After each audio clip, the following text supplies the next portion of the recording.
All right. Welcome to another edition of Living Boldly with Purpose. And I am Dr. B. And I was just telling SIFU today, who is our guest, who is the man, New York experience. We're going to talk about so much stuff today that I've just been excited.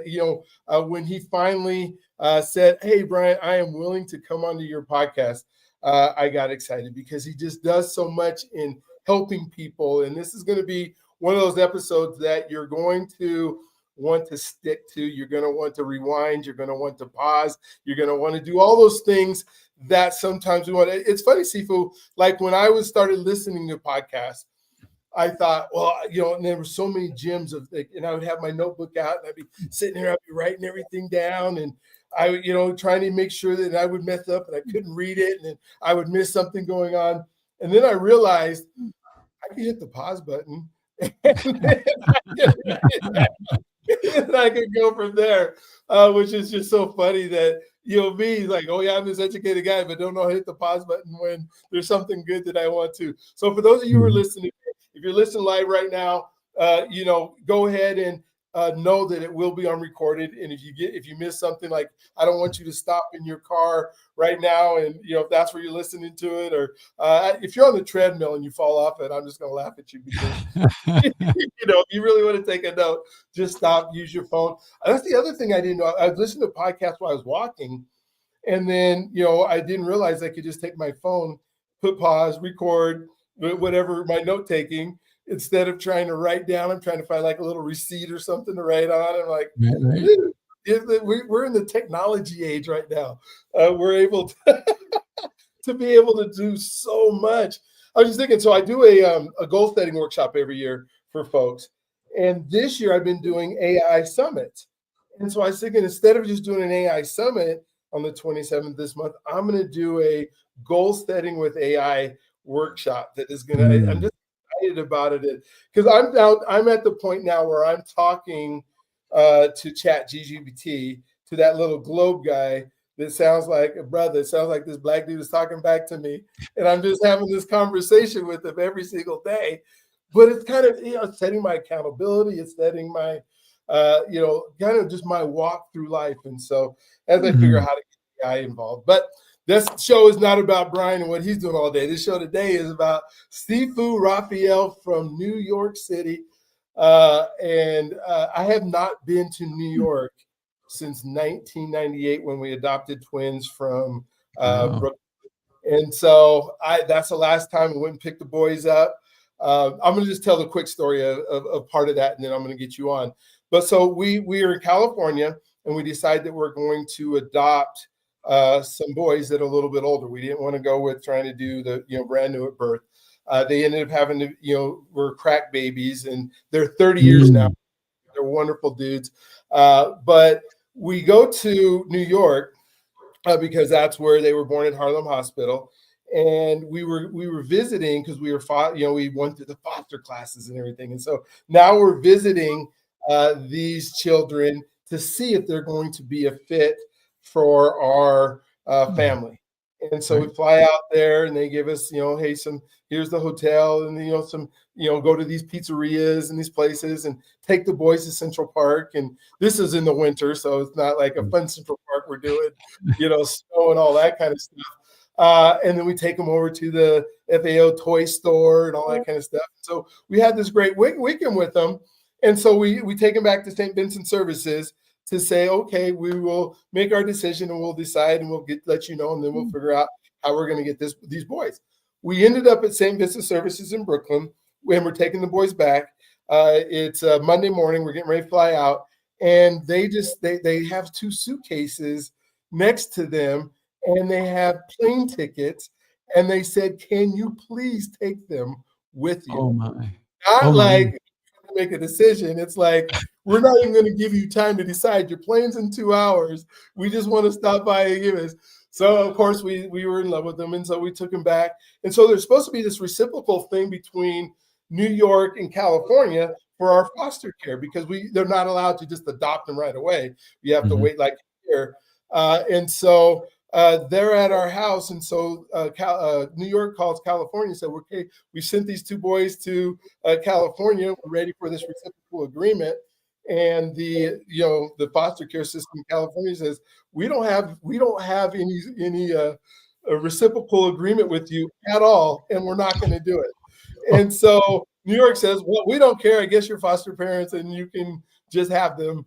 And it took a year, and then we had to go back to New York to do the final adoption. Uh, Wow. but oh my gosh, it was yeah. Here's two kids, and now they're twin boys, and they're 4 years old, and now you have them for the rest of your life. And so that's my experience in New York. So it's a happy experience because I got two of the greatest kids ever, but I haven't been back. So I can't wait. And the reason I'm saying that because this Friday I get to go visit SIFU and we chop it up some more. Oh man, so I'm out of breath because I was just trying to tell that story real quick because I want to leave some time for us to have this conversation. Um, so I want you to just tell a little bit about you and your upbringing. I tell my guests, hey, your story is your story. Start wherever you want. I've heard some stories because we've met, but whatever you think would be pertinent for our audience to be able to talk to here. Then after that, we're just having a conversation that I know is not only going to edify folks, but it's going to help people maybe get unstuck or help people that want to move forward, get forward. I mean, we're talking about living boldly with purpose. And what Mm. does that mean? And I know one of the big things that you talk about all the time is how do we get you on stages? How do we get you in places where you can shine? And that's what you're so amazing at. And so thank you for being on the show today. Thank you for spending time with me.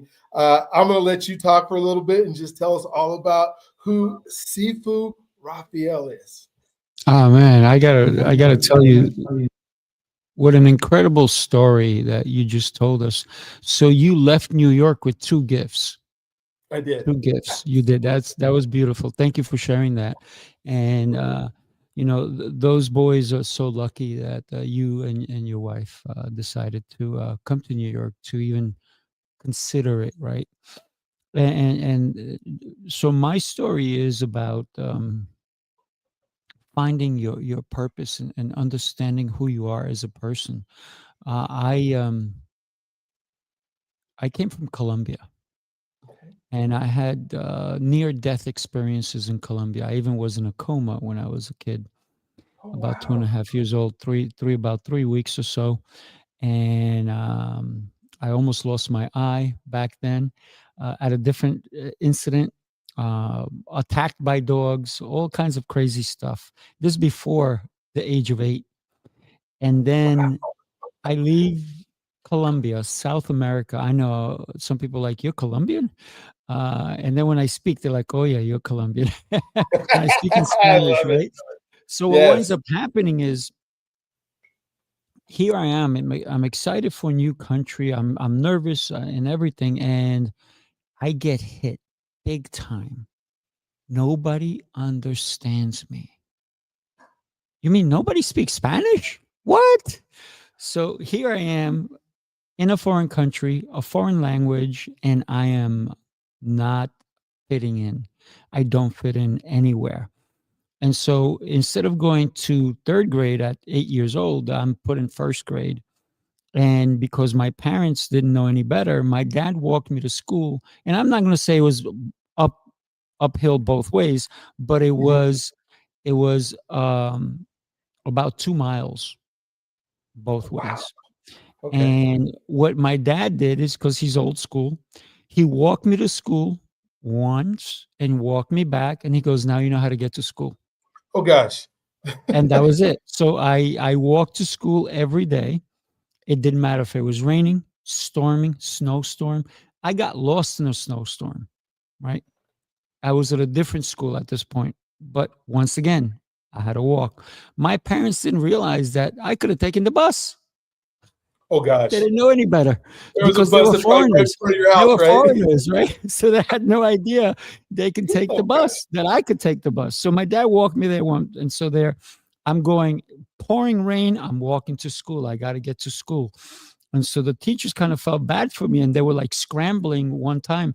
There was this huge water going in, right? And it was like a flood. And I walked through it and it's waist height, and I walk through it. I get to school, and the teachers are like, "Oh my God, what's with this kid?" So they scrambled to get me some clothes that were left over. So I'm wearing all these clothes and stuff.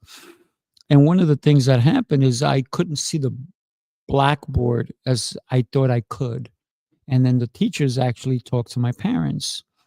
And because I had a fall in Colombia that almost killed me, the one that put me in a coma,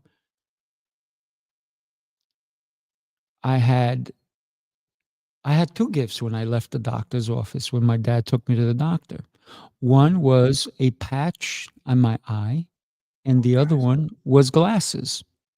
So now I'm going to school, a kid who doesn't speak English, a kid who looks weird, doesn't understand what anybody else is saying, and now has a patch and glasses. Can you imagine the bullying that I went through? I Oh mean, gosh, it I was was just getting so ready to much say love kids. was given to me by all these people, and, it's not the kind of love that you want, it was this kind Yeah, of love, like and yeah. making fun of you and the whole deal, but you know what? That's okay. Here's the whole thing, right? When you have people who are trying to hurt you, and in the same instance you have people who are trying to help you, you understand that humanity is a beautiful thing, because you're going to have people who are going to put you down, and you're going to have people who are going to lift you up. So when you think about living boldly, you have to be able to see with everything. And one of the gifts that I got from wearing an eye patch is that I was able to see things that other people couldn't. And they had Oh, two eyes. I had one. I mean, I still have my eye. I just had a patch on it, right? And so yeah. what wound up happening is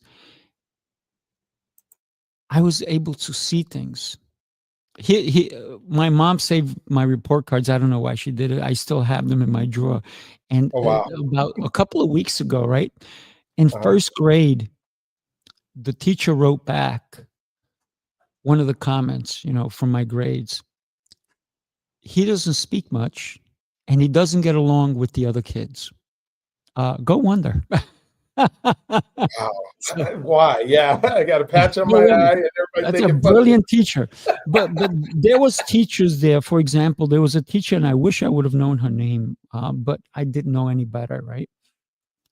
This woman came in, sat me in the back with other kids, and helped me pronounce words I never heard. And so she was an angel, right?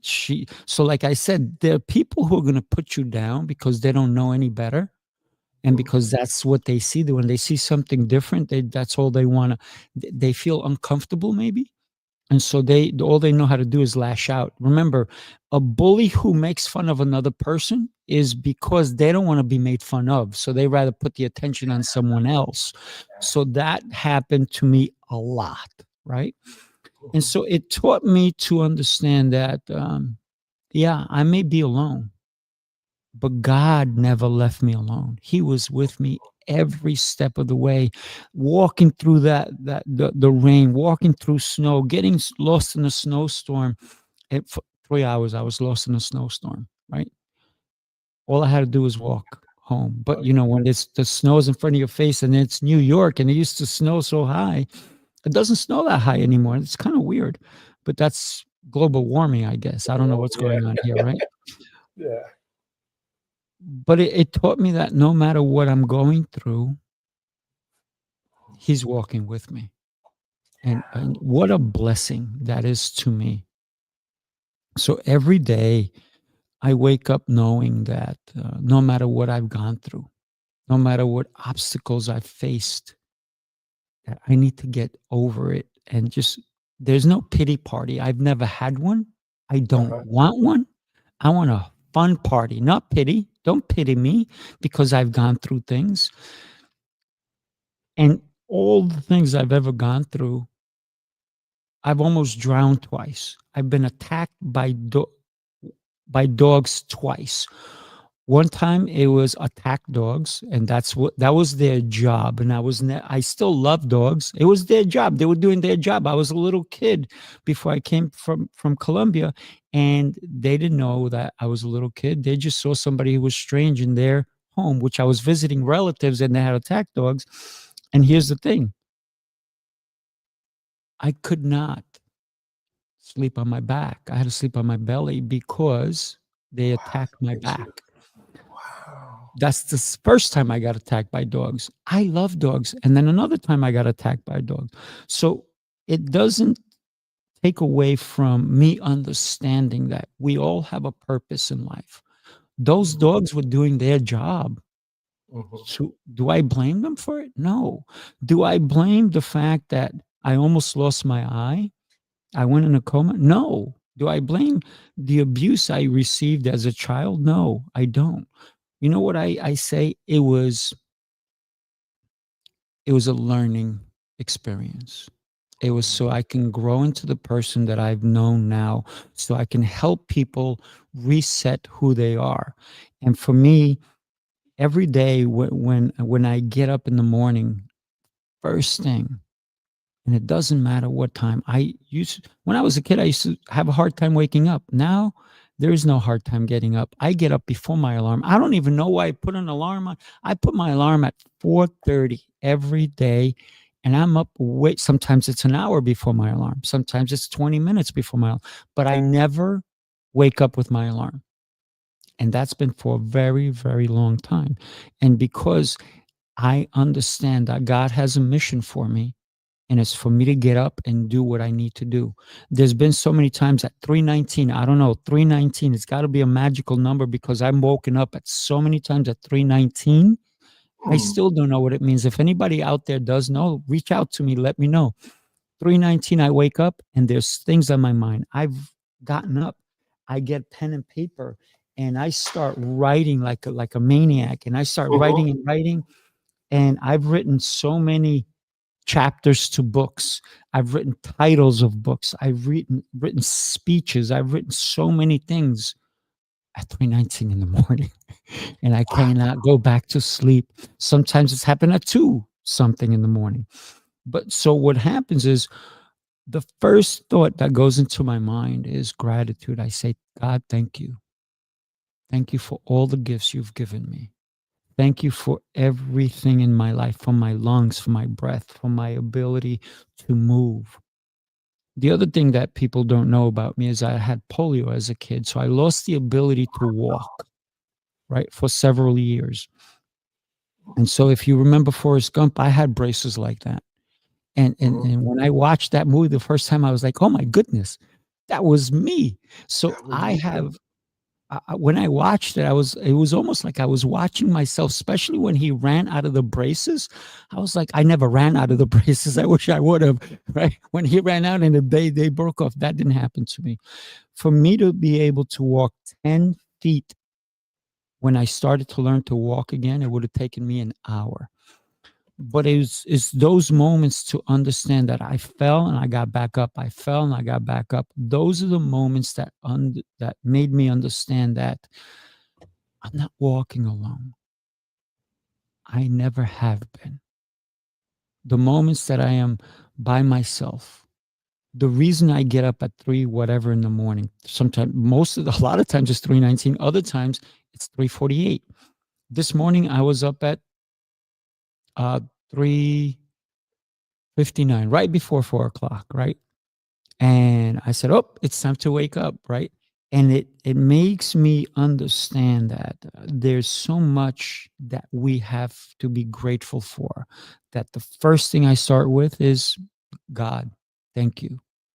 And then after I thank him for the gifts he's given me, I ask him to please allow me to share those gifts with others because I don't want to be Mhm. selfish. I can't take anything with me when I go to the other side. So I might as well share. So for me, it's about how can I help you be the better version of who you're supposed to be? So that is who I am. How can I help? That's my mission. Wow. I love it. I love it. Love it. So many things I've written down that I want to unpack here. And so the first thing is 3:19. And I don't know if this is it or not, but Ephesians 3:19 says, and to know this love that surpasses knowledge, that you may be filled to the measure of the fullness of God. Oof. So that might be the 319 that you just, oh my gosh. Oh, and so when I think about your story and just some of the things that you said, like, alarm clock, I haven't used alarm clock forever either because I keep getting up and doing the same thing. But I can tell you at like 9 o'clock last night, I was like this, just trying to stay awake. I'm trying to go to bed early, but I just think about that journey of coming from Colombia. I keep telling my wife that we need to go have a house in Colombia, so I'm trying to Mm, convince her. And so you might have to be the person who puts that together for us. Oh my gosh! But then when I think of your journey and the things that you were willing to do and the toughness, it reminded me of a time when I think of people who are going through, right. And so I went mm, to the black church when we were growing up, and there was always these ladies that were sitting in the first two rows of the Baptist church. They had white hats on and the white gowns, and they were the ones that were speaking the loudest to the preacher. And you always mm. kind of wondered where their husbands were. Maybe they were out being ushers or working somewhere. But they'd all be in this group, and there was this lady named Mrs. Johnson, and I would meet her every Sunday, and I said, "How you doing today, Miss Johnson? Are you doing okay?" And she said, "I'm going through it, baby. I'm going through it, but life is going to be good. I'm going through it." And I thought to myself, Miss Johnson, are you ever going to get through it? Because you've Mm, been going through it ever since I started as a kid at this church. When does that stop happening? And then I mm. hear you talk about it, and you went through it. What in your identity or the things, because things are hitting you and they're happening to you, and somehow through your identity and the people you're around or the places, and I know that's how you help people, but what do you think it was that allowed you to get through these things instead of just going through it? Maybe I'm just going through it. I had a thought actually, I think it was last night, and God never puts anything in front of you that you can't handle. Yes. So it means that I was strong enough to handle those things. So when God called me to go through that, it's because he knew I can handle it. Yeah. And one of the things that I always I laugh at is somebody who is swimming with sharks. They go, God, why am I swimming here with sharks? They're gonna, and God says, no. First, your enemies are afraid of sharks. Second, they don't know how to swim. So you're in the right place. You're not afraid of sharks. Keep going.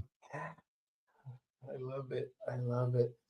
And as I think about our identities and growing through, and so now you come to a place where you figured out that your purpose is helping people, and and your experiences that you've had are all helping you in this journey because you've been through so much that people go, "Oh, I've done that before, or I've done that before, or I felt that way before." Where do you think, at what point did that just become not only a purpose that you felt God telling you this is what I want you to do, but then acting on it? Because I think there's so many folks that feel like this calling or feel this is what I'm supposed to Mhm. do, but they just sit on top of it and they don't. They just keep going what they're doing. What was it that inspired you or sparked you to go, I have to do this. I cannot not do this. I don't want anybody to suffer the way I suffered or go Mm, through what I went through. So I don't recall anymore because I've had so many near death experiences that I almost drowned twice. So, and this is before high school, right? That later on, a friend of mine says, "Hey, I used to live in Flush, but near Flushing Meadow Park." And he goes, "Hey, there's a boat but it's by the lake." mhm. And I'm like, "Oh, let's go check it out." His little sister comes with us. I don't know if we're 13, 14, whatever. And we go out there and there's a boat and it's a rowboat. I'm like, "Oh, let's take it out." So we all three jump in and we're going. And his little sister, we're about 50 feet off land. She goes, "I want to go back." And she jumps off the boat, Oh this no. rowboat. She jumps off. And he jumps after her. Now, here's my dilemma. I already know how to swim. I know he doesn't know how to swim. And I know his little sister doesn't know how to swim either. And she jumped off the boat. And she jumped off and he jumped off. No. Because as a brother, he was there to save her. Mm-hmm. So my dilemma is not about what do I do? I didn't think about it. My dilemma is who do I save? Yeah. God put it in my head that that's not a question I ask. I saved them both. You said both. And Yeah. I did. And I saved my friend and I saved his little sister. Now, there was a negative that came from that. I throw them up on the boat. I get back on the boat. Obviously, she wants to go home. So I row back out and they're on the boat. Now, this water was so smelly. I smelled like for 3 days, no matter how many showers I took. That was the only negative of it. But the positive is that I felt God telling me I had to save them both, not one of them, but both of them. And I don't know where the energy or the power came for me to be able to save them both. That later on, when I had the opportunity in high school, I found out that I can help kids learn how to swim. But the time to help them how to swim was before school started, and we called it zero period. Zero period. Zero I know. period. So I used to go to school every day, day in, day out, and show up to help be in the pool. Anybody who wanted to learn how. So I taught them the elementary backstroke, and within half hour, they were swimming across the pool. Mm-hmm. And so for me, it was a calling that I just knew I had to do. It wasn't, oh, you know what? It's too early for me. It's not convenient. Yeah. Life is not convenient, by the way. No. No. Life has never been convenient for me. Yeah. Oh my gosh. You brought back so many memories. I was a beach guard at Newport Beach, and I also worked at a water park. And the question I had is, when you're trying to save two people, sometimes if they're panicking, you have to kind of smack them. And Oh, so gotta knock 'em out. Listen, I became a junior lifeguard, so I understand. When I was in high school, I became a junior lifeguard. So one of the biggest lessons we had to learn is that, hey, listen, they're going to drown you. In order Yes. for you both to be safe, you got to knock them out, Yeah. right? So Yeah. if Oh I my have to gosh. knock you out to save you, it's called love, right? Yeah. But what's such a great lesson that says, wait a minute, there are two people there. I don't have to make the decision. I'm going to save them, as many people as I possibly can, until I can't do it anymore. Right. And if we were to approach life that way, that if we were to go out and think of the people, and knowing that hurting people do hurt people in many ways, and that my job as a lifeguard, whether it's in the water or it's in, just life, is to save as many people as I can. And Mhm. it's going to hurt sometimes, Mhm. because it's not only you, because they're trying to drown you or hurt you back at the same time, or it's going to hurt them because you have to smack them into their systems so that you can then talk to them, right? And Right. that comes different ways when we think about it emotionally, or the things we say. So it doesn't mean I'm just like, I'm going to give you everything that you want, Mm. but I'm going to give you the things that you need. Yeah, Maybe give us absolutely. some examples of how you've helped folks over the years, that have come to you, or that you've been in their circles, that you're making a difference for, just because they showed up.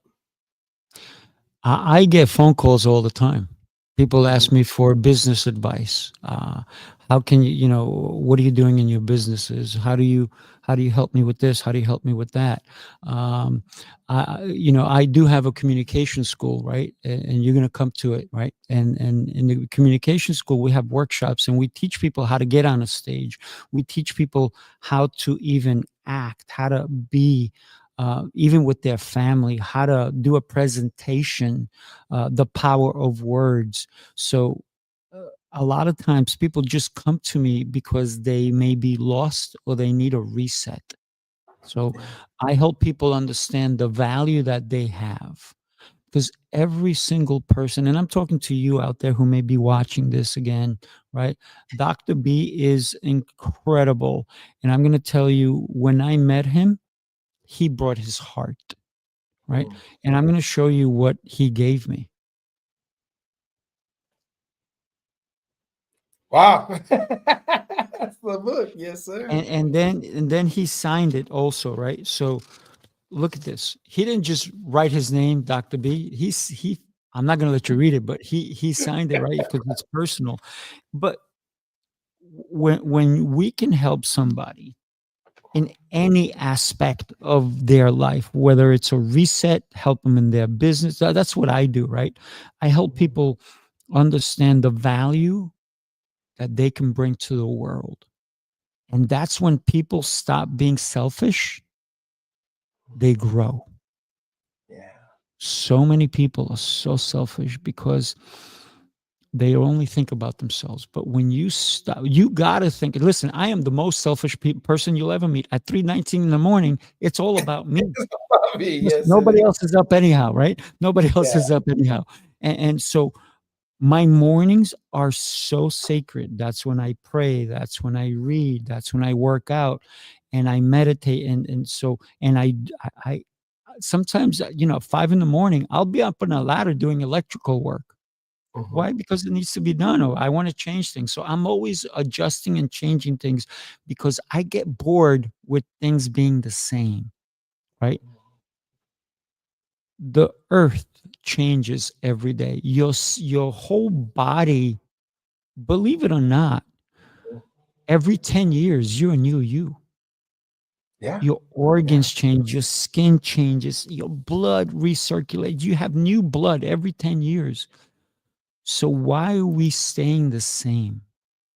We need to adapt. We need to focus on the beauty around us. Every single day, we have a chance to do more, to do Mhm. better, to help someone. So when somebody comes to me, no matter what part of their life they've been in, and it's happened to me from a little kid. I've had people ask for my advice as a little kid, as a teenager, as an adult, as a young adult, as I keep growing in age.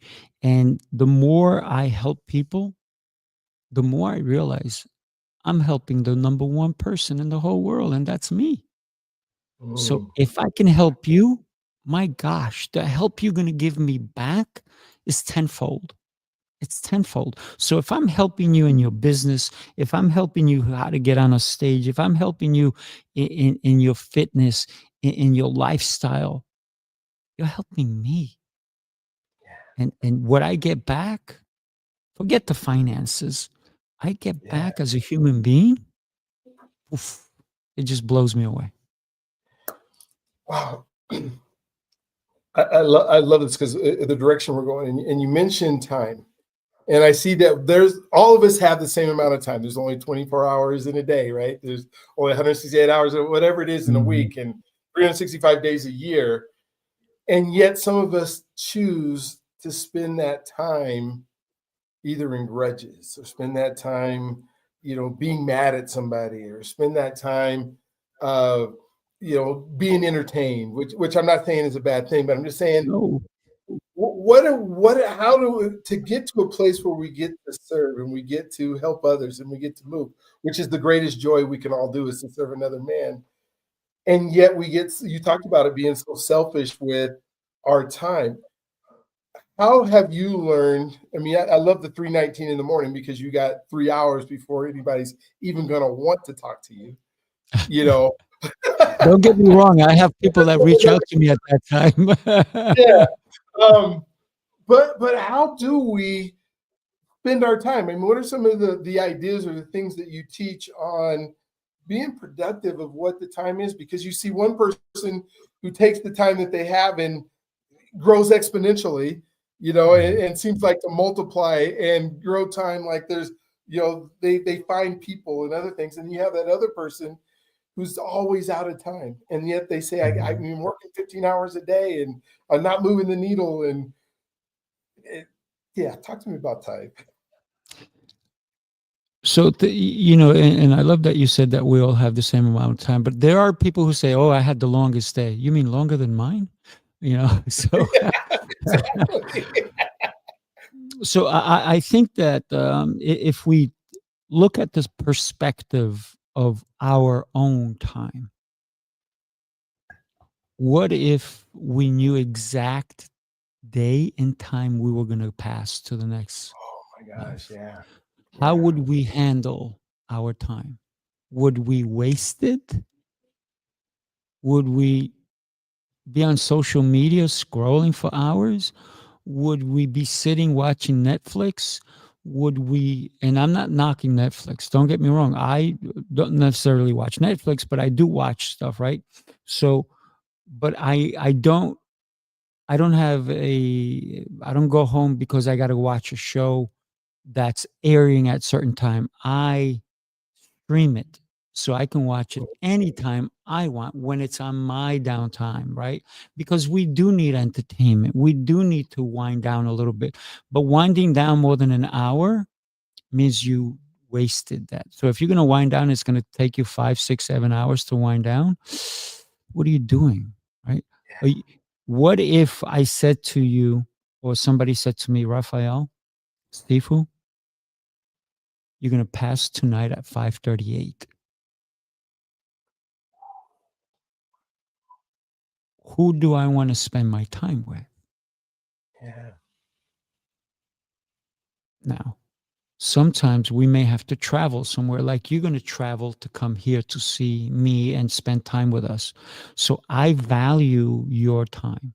So, what do you do when you're traveling? How do you value your time? Listen, you put on a podcast, you read a book, you do something. So, a lot of people I see they go on because I travel a lot, like you do, and when I'm traveling, if I'm driving, there's a audio book I'm listening to. I am using my time to grow, either a podcast, an audiobook, or if I'm on a plane, I open up that book. Or if I have a project I'm doing, I open up my laptop.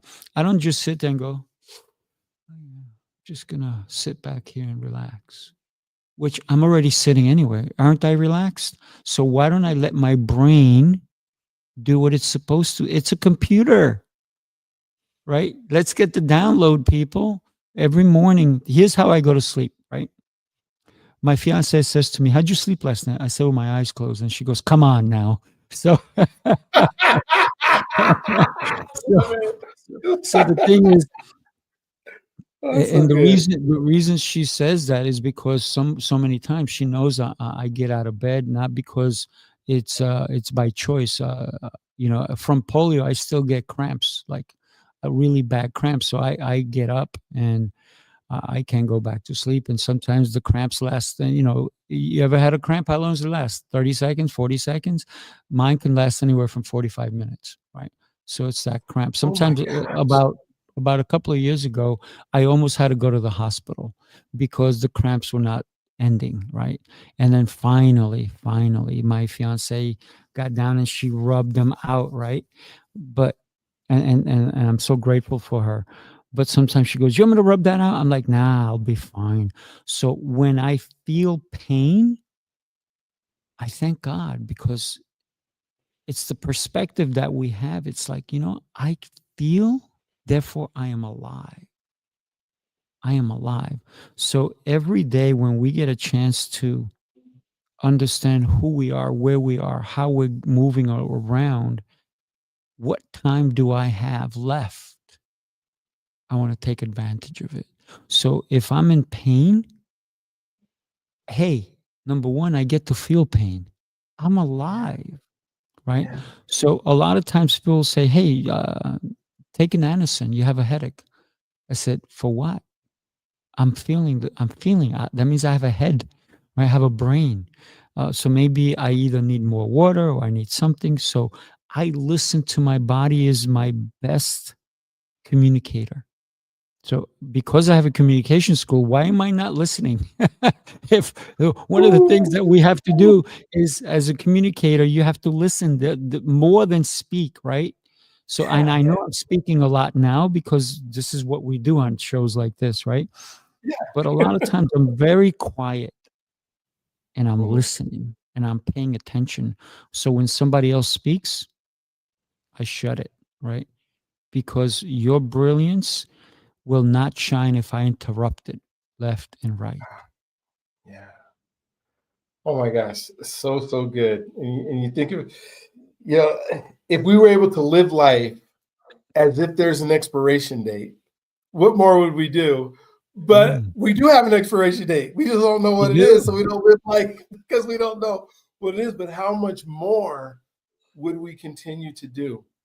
One of the things that we talk about a lot, at least I do, and on the show is this thing called personal development and making sure that I can show up if I'm going to serve others, and that's what my purpose in life is to be able to do, then I have to work on me. I can't be that same person every single day that I was before. And Mm. so, if we think about time and how much time should be spent on working on ourselves so we can be there for others, in your mind, what, this whole world of personal development and growing, how much time, 3:19 in the morning to 6:19. I mean, that'd be 3 hours a day times 7 days, 21 hours a week. But I don't. Some of that time is not, working on you probably. But It what? is actually.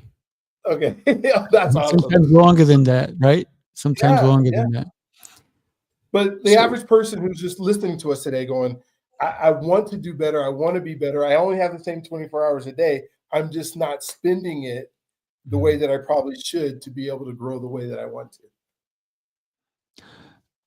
I pose this question to my clients. How old do you want to be when you pass, when you die? Mm. That's a question we all have to answer for ourselves. By the way, Dr. B, you are welcome, and not only welcome, but your invitation is out right now. You need to be at my 100th birthday party. We're gonna I will be there. party. We're I going to will be party. there. So it's living with intention. But here's the thing, right? So when I ask my clients, how old do you want to be when you die? And so many of them say, oh, I never thought of that Oh because my they don't god. want to think about death. Yeah. They don't want to think about that. They're terrified of death. The difference with me is that I've almost died so many times that I'm not afraid of death. Mhm, mhm. What I'm afraid of is not living. And that's scarier. That's nobody wants to do that, I hope. So think about Yeah. this, right? All my clients that I pose that question to turn around and once they start working with me, I had somebody recently say, well, I never thought of it. 79. They threw out a number, 79. Can I tell you?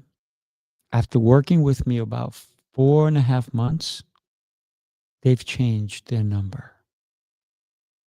They said Mhm. closer to 90. I said, congratulations. I said, but you're still thinking small. You're Yeah, still yeah, thinking yeah. small because we live in an age where technology is really something else. AI, whether we like it or not, and did you say AI? Did I just say AI? You said AI. Relationship versus AI, right? Relationship. Everybody, you need to get this book, by the way. This is he's not plugging it, I am. So get the book, Relationship versus AI. But AI is here to stay whether we like it or not. But your relationships are something else that you need to hone in on. And you can have a relationship with AI, but it's how AI is going to come and help technology. Doctors are able to do better operations because of AI. I have a friend of mine who has, I think, 6 patents now with AI, actual patents on medical procedures that Wow. help. So think about that, right? And every day we have a chance to be better, to grow into the person we're supposed to be. So when my client says to me, in only 4 months working with me and understanding and seeing the value that they can bring, and they elevated from 79 to probably closer to 90, almost 20 years or so. And I'm not done with them, right? Because Yeah. they're going to have to come to my 100th birthday party too. So, and I say, hey, listen, I don't want you showing up with some walker or nonsense like that. I said, if you do, you do, but I want you thinking of being healthy at 90, at 100, at 100. My great great great grandfather lived to be 113, and I'm gonna kick his butt, right? So think about that. I say I'm gonna be 125 and over, right? So if Mhm. we know what we want out of life, then we have to go for it. We have to set a plan. If we allow other people to plan our lives are in their hands. Let's Yeah. take control. Reset you to who you're supposed to be. Oh my gosh, I love that. I was thinking about health and that kind of stuff. I turned 60 on March 12th of this year. Nice. And I told everybody that I just hit my halfway point Mhm. because there's so much to do. There's so Mm. many people to help. And then I started thinking about health, right? Some of the people that you have those conversations with, they're thinking sitting in that nursing home with a TV tray from the Mm. time they wake up to the time they go to bed, and that's a miserable life. To me, it would be a miserable life if that's what all I'm doing every single day is existing.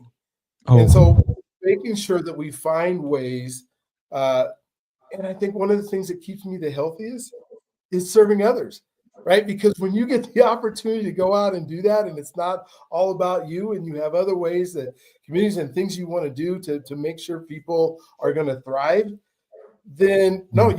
you got. Hey, we don't have enough time. We got to Right. keep going. There's too many Right. people on this planet, and they keep adding on to it. And so, how do we do that? And as you think about your health and the things that you do on a daily basis, maybe just give us some insight of some keys that have kept you youthful and kept you saying, "Hey, like you said, you're going to be 120." So you don't think you're going to go through this massive sickness of not being healthy if you're going to live to 120. Well, one of the things is I don't like going to the doctor unless it's for a dinner date with my doctors, right? Oh, I So like when I that. see my doctors is because we're breaking bread together. It's not, don't get me wrong, I do see my doctor once a year, and I saw her not too long ago, and she's incredible. And she's on her computer. She goes, "So you take no medications?" I said, "No." She goes, "On any pills, on any this?" I said, "You're my doctor, don't you know?" She goes, "But sometimes they think that you're gonna go somewhere else." No, I'm like, Yeah. "No." I said, "And I'm gonna keep it that way." She goes, "Good for you." And then she's typing up stuff, and then uh, she goes, "You're in incredible health." Hmm. And I said, "Yeah, because that's what I teach people." Yes. She goes, "Yeah, keep doing it, keep doing it." So when we think about our health, it should be priority, and people start to think about money as priority. And like I said earlier, you cannot take the money with you. Don't Nope. get me wrong, you need money to survive in this crazy world we live in. If we were cavemen back in the day, all I had to do was, my only worry was not to get eaten by that big animal over there, right? That was my big worry, and where to find shelter. But now it's not only do we have the shelter, but how much can we eat in one day in one sitting? How much can, oh my God, I'm so bloated. Oh, And it's because we're no longer paying attention to the gift that we've been given, and we're throwing it away. Every time we stop at a fast food place, we're throwing our life away. Every time that we're consuming sugar, sugar, sugar, we're throwing our life away. So it's up to us to say, it's time to reset. It's time to say, hey, you know what? I'm not going to eat that way because it does not serve me. I'm not going to sit on the couch for this many hours because it's not serving my purpose. I cannot be brilliant if I'm not doing and learning. And I think one of the questions that you had asked earlier is, when is it important for us to continue to build ourselves? I say 24/7. Yes. 24/7, because if I am working on helping you, you're working on helping me. I will never take a client who's only a taker, because all they're going to do is take, and then they're going to say I was no good for them. Yep. I want a client who's a receiver and then turns around and gives, Yeah. right? Because there are many takers in this world. And if you're a taker, you can change. You can change. Absolutely. Absolutely. You can change. So think about, receive a compliment, receive a salary, receive payments, receive things, but don't take something that's not yours. Receive, but give. And the more you give, the more you receive. And I'm talking to all the people who don't understand that concept, because they're like, I deserve this. No, Mm. you don't deserve anything. No, no. You receive that which you deserve. But you have to be so open-hearted to do so. So open your hearts. And it's okay to receive. So if somebody gives you a compliment, they'll go, oh, you know what? I'm not that good. So you know what? I'll receive that. Thank you. And as an athlete myself, and I've been an athlete my whole life, and I'm still very hard on myself. Mhm. I still say I'm no good. I haven't arrived. And I never want to arrive. And I never want to say I'm that good that I don't need any more training, because I constantly train myself, and I look for other people who can help me train even more. So this is why coaching is so important to me. That's why I cannot be a good coach if I don't have one. I cannot be a Absolutely. good coach if I don't have one. Because guess what? I can't tell you what's in the back of my neck, but my coach can, because they're back there, right? When you go to the barber and you get a haircut, and this is the same thing for a lady, if she's getting, she goes to the hair salon. What does the barber do when they finish cutting your hair? Bye. No, they show you the back of your head. Mhm. Why do they do that? Because they want you to trust them, that they took care of that which you cannot see. And that's a good barber. If you ever went to a barber and he goes, bye, and all you see is the front, he doesn't even, the barber even shows you from the side, right?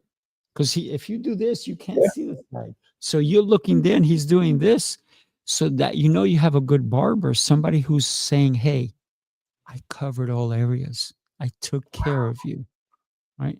So why do people like going to the barbershop? Right. And you've seen so many movies, right? Eddie Murphy, I love the movie, Coming to America, when he was in the Oh barbershop God. and he played every part, which was What is that, hysterical. Melvin? Right. Right. Yeah. But Oh my. think about it, right? And so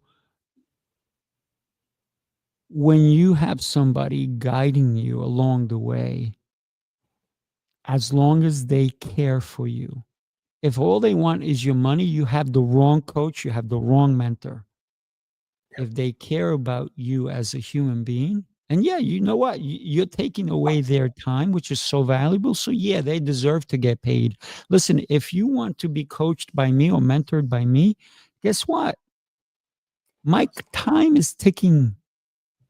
You got to pay for that time. So when you think, oh, I'm not going to pay him that much money, I'm like, that's fine. That's fine. Because my time is worth more than you can possibly afford. If you really want to afford what I'm worth, you got to become a billionaire to afford me. There you go. There you go. So you got to value your time and your worth.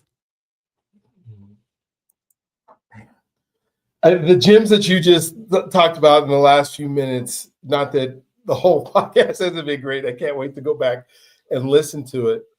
But it really hones down onto the values and the values you to place on yourself and on others. And the last part you just said, if I'm not valuing me as Mm. I go out and do stuff, how is it that I can go value others? And the time that you spend and the things that you say and the things that we say to each other all the time and the relationships that I'm so big on relationships, and we got to have another show that's just on relationships. Mm.